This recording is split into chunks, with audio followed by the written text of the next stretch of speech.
Dit wie het beeld begin februari. Hele regio's in het zuiden van Mozambique stroepen onder. De stad Chokwe krijgt het meest voor de kiezen. Zo'n 80.000 mensen moeten evacueren worden. Tientallen mensen komen om het libben.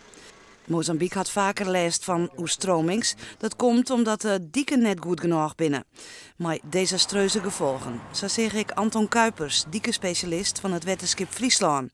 We treffen hem in de haardstad van Mozambique, Maputo. We hebben veldbezoek gedaan in Xai-Xai en Chokwe. Nou, daar troffen we aan dat een aantal mensen al teruggingen naar het gebied. Maar ook nog grote vluchtelingenkampen gezien.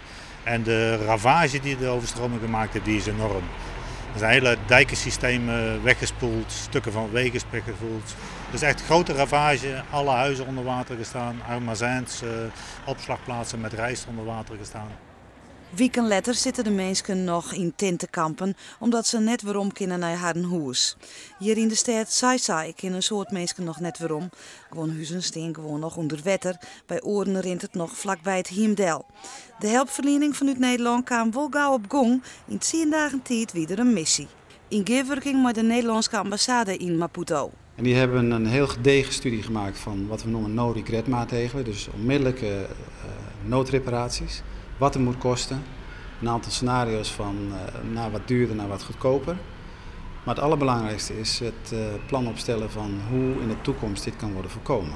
Acute maatregels nemen koer net, dat hield geen doel meer. Maar voor de langere termijn is er haast wel wis een rol voor het wetenschap. Een heel belangrijk ding waar we de komende tijd mee aan de slag gaan is beheer en onderhoud van dijken. Gewoon zorgen dat het goed geregeld wordt, dat er organisaties zijn die het kunnen. Zorgen dat er geld binnenkomt om het te doen. Kijk, als je naar Nederland kijkt, het waterbeheer bij het waterschap.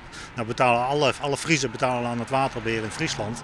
Nou, en het waterschap zorgt dat het in orde is, dat het beheer in orde is, dat er een calamiteitenorganisatie is.